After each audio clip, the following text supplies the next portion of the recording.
So we're on chapter 18 in your United States history book and section 2. And we're going to talk about industrial development.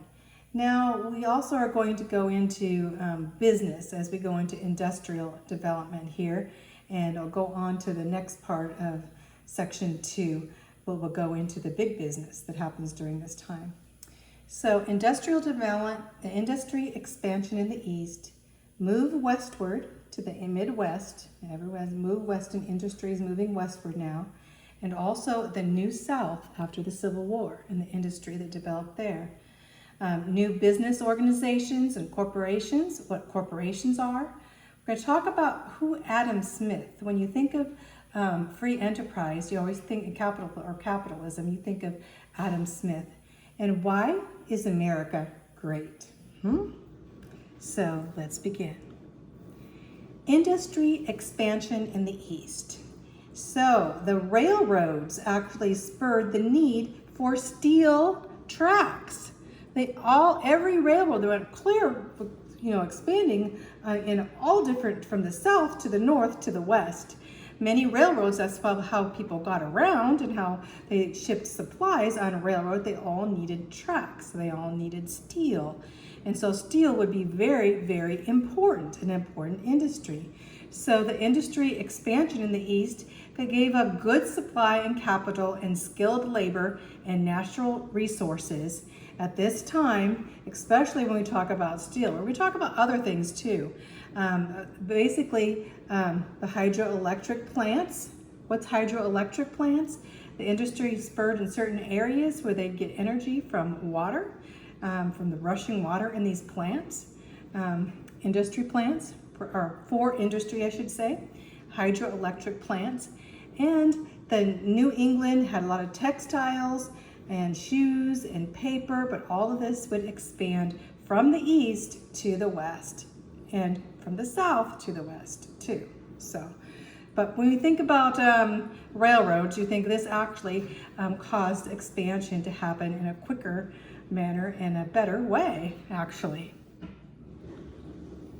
The move westward to the Midwest. Railroads were used for different industries, of course, and especially for meat packing and flour milling. Pittsburgh, of course, became a major center of iron and steel to be able to send their iron and steel to the Mids, not only making the railroads to the west, but also to be able to transport this steel all across the United States. Chicago, though, Chicago and Kansas City, two Midwestern towns, became meat packing centers. And here's some pictures of the meat packing centers. Minnesota became very much of a flour. Wheat was grown in Minnesota now, and the flour mills in Minnesota became very important in dealing the flour industry. Ohio and Pennsylvania were very much oil centers, and we'll be talking about that later. Illinois, Indiana, Ohio, Michigan, they produced farm machinery, farm vehicles. So here we have moving westward. I think of going on to Chicago and Kansas City with meat packing, Minnesota to flour, Ohio and Pennsylvania on. So we're moving to the Midwest now. And these cities would start to grow phenomenally, just huge amount of growth in these cities. The New South. After the Civil War, Reconstruction, we talked about that already, would start in the South. A lot of towns in the South had been burned and destroyed by the Civil War. And cotton, though, was still the chief crop. The South had very good sources of water, raw materials to produce cotton, not only cotton, tobacco, lumber, and coal, and oil, and iron ore, and limestone. They're all in the South. So had a lot of resources. So basically, to bring these resources into the new industry in the South would be very important.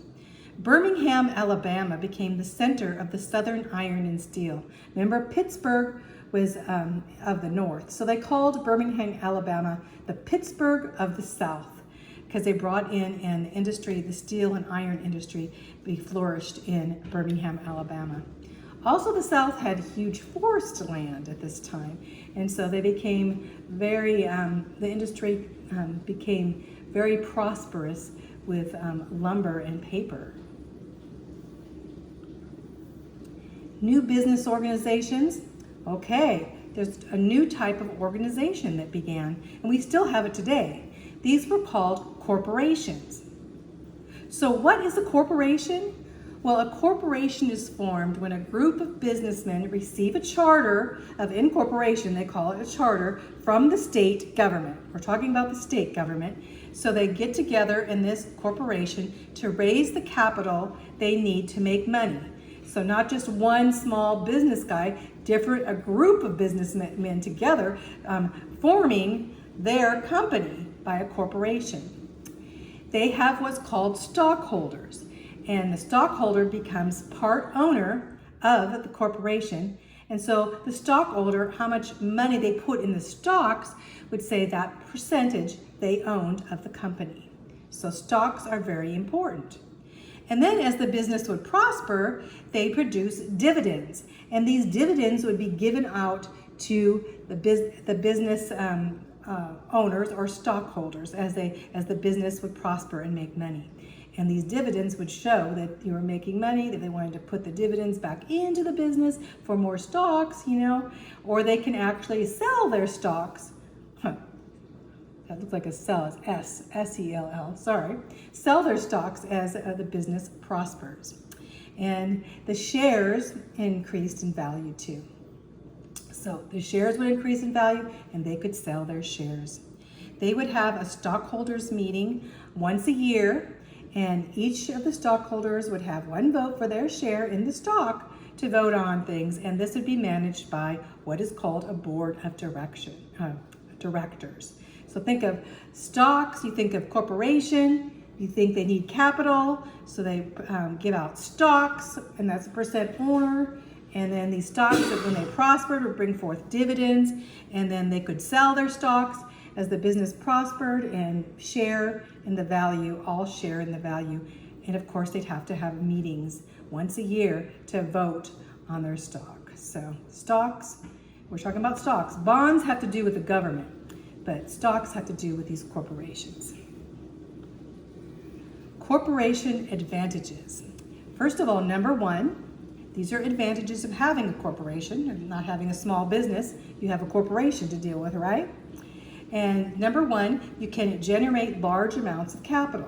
So if you need a lot of capital, a lot of money to get your industry growing, you probably need to have stockholders, like maybe hundreds or thousands of stockholders, so that they could join in together so that you can build a huge industry, or needing a large amount of capital. Capital, when I think of capital, you think of money, I do.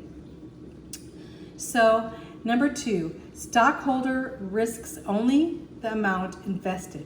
So what does the stockholder risk? If you buy a stock in something, you only have a little percentage. So if the business goes belly up, or goes into foreclosure, you don't lose that much, just that little stock that you put in, unless you put in a huge amount of stock, of course.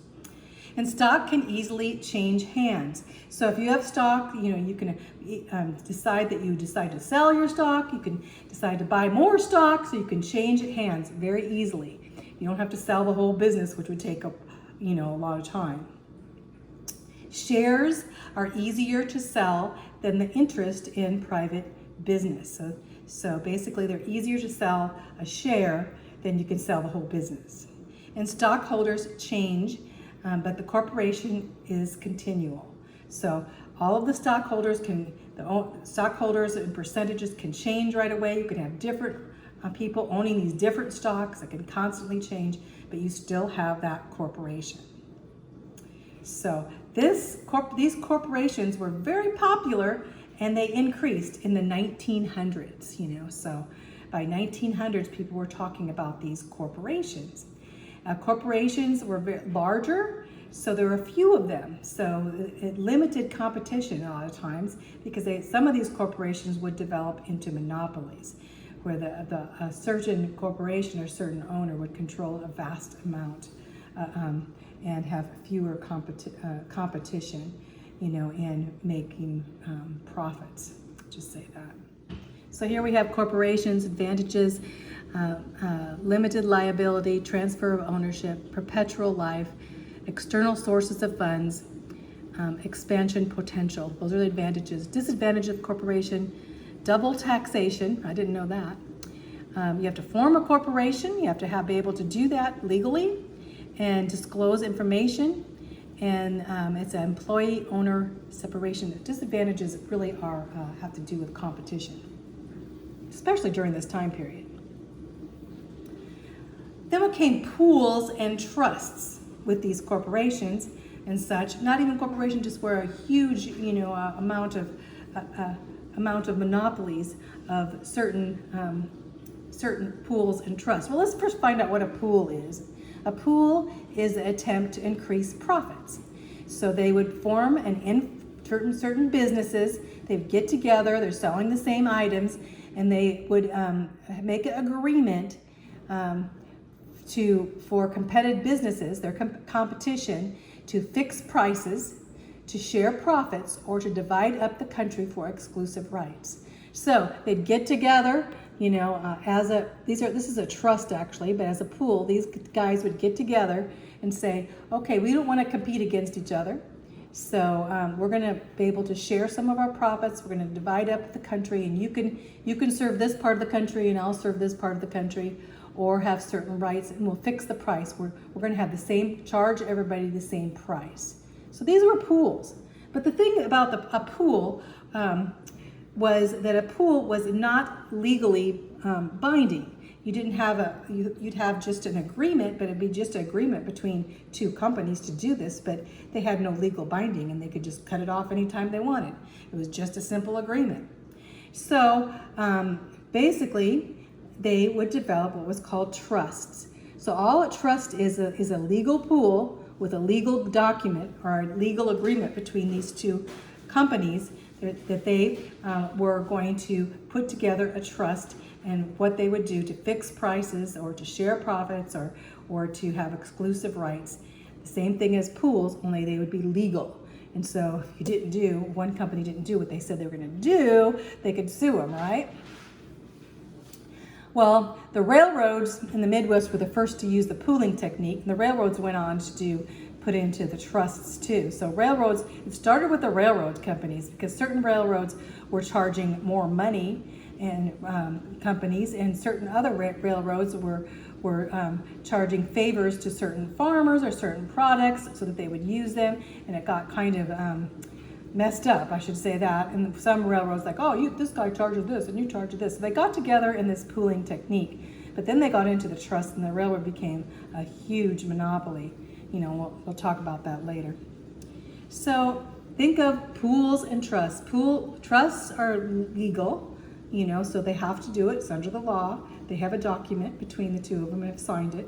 And a pool is just an informal agreement that they're going to do this.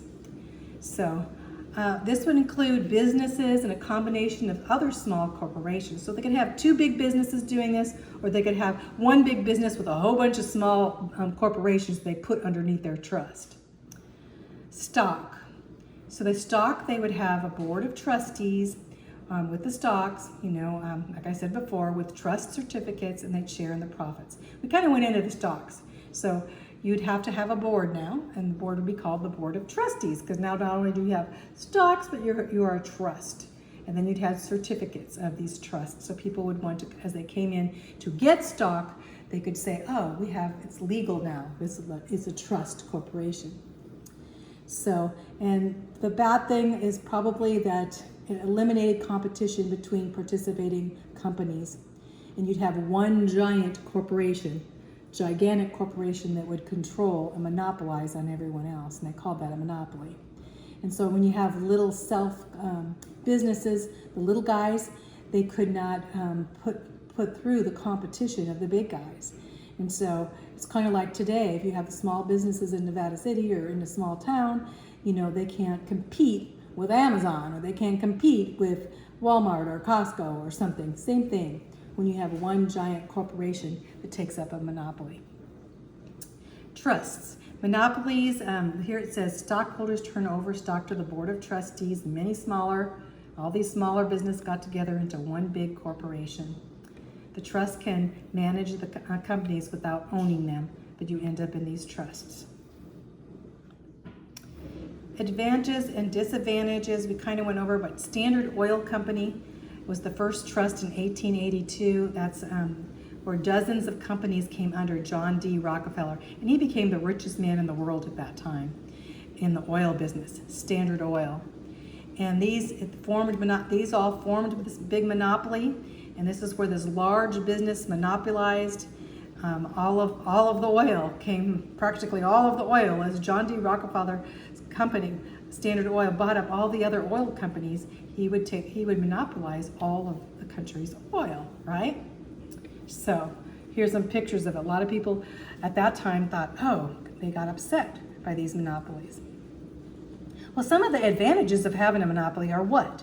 So if you had a big company controlling a lot, it could be very streamlined, and they could actually develop a lot of modern machines and such, and have a large buying capacity of raw materials, because they had a lot of money.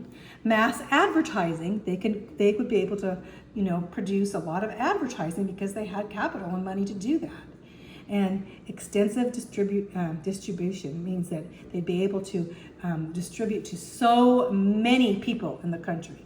You think of Amazon, extensive distribution, be able to cover so many and so many people buying from them. And a lot of times they could have a high quality of goods because they actually could spend time in perfecting their goods more than the smaller businesses could. Here's some pictures of taxes here. That picture of the monopolies. The disadvantages of monopolies with trusts and such, these monopolies, they would threaten competition, and a lot of small businesses would go bankrupt because they couldn't compete with them. It would hinder the free market system and having a big, huge monopoly controlling everything, right? And outsell competitors. All of their competitors, like I said before, would be outsold by this big company. Competition guarantees good consumer purchases a lot of times.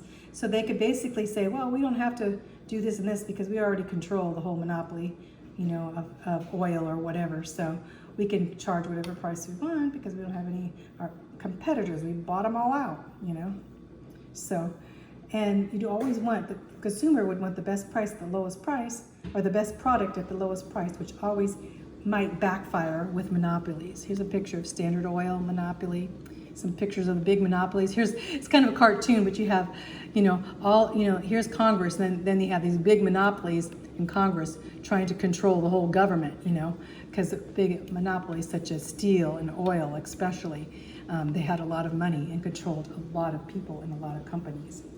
And so here we have rule or ruin, we have trusts, monopolies, and bribery.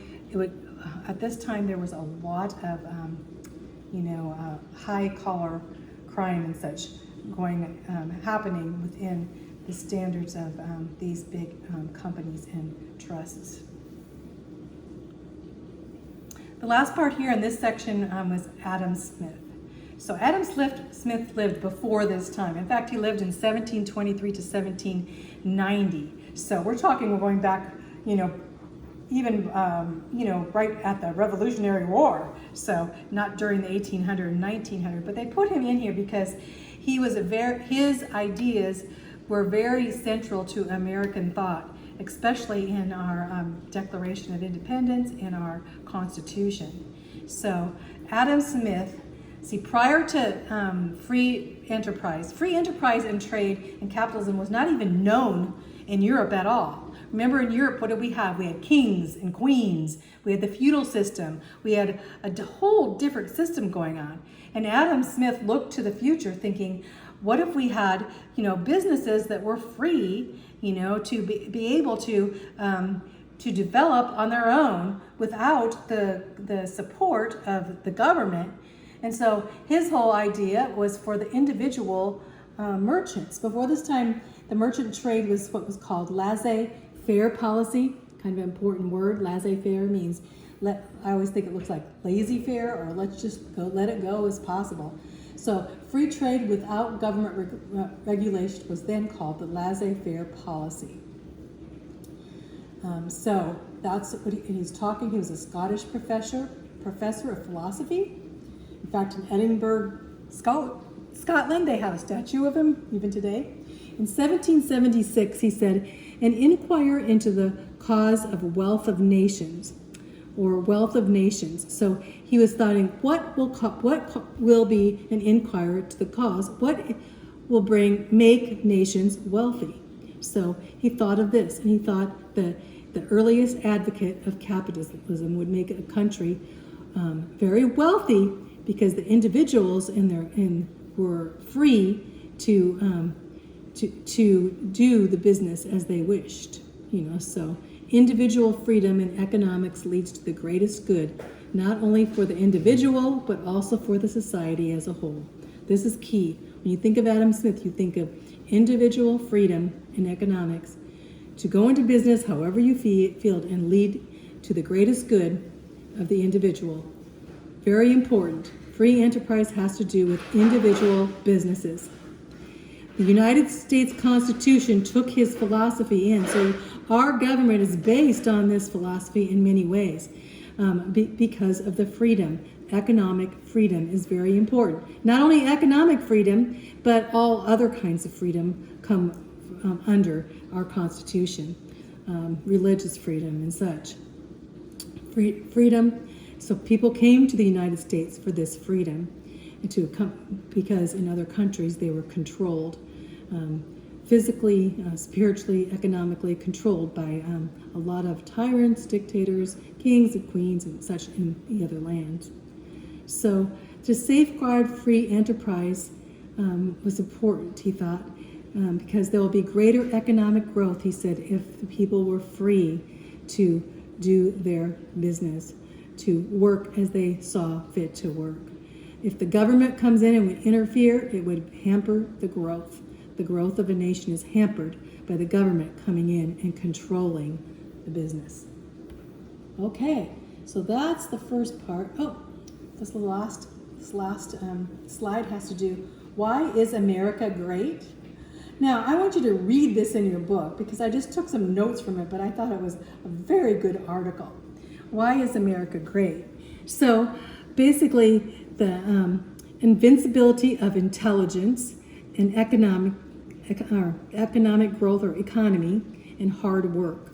So basically, Americans are known for their hard work, which is called the Puritan work ethic, and they're known for their intelligence as they're coming together to put forth new businesses and new technology, and the economy, as the economy working together. So the work ethic, capitalism, genius, a lot of geniuses came from America. You think in the beginning we were so small and basically just when we came from England, they considered us not even a threat in any way, to be much lower than Europe, and when it came to production, business, or agriculture or anything. So, but in America, you think, the forked stick to the steel plow, or the crude sickle to the reaper, the iron thread to an ocean cable, rough type to color printing press, steel beams to skyscrapers, all from little red schoolhouses and little white churches on 1,000 hills. I love that. He says, what makes America great? Little red schoolhouses and little white churches make, on 1,000 hills, make America great. Let's say that again. America is great because it started with little red schoolhouses and little white churches on 1,000 hills. Freedom, equality, individuality are important in America.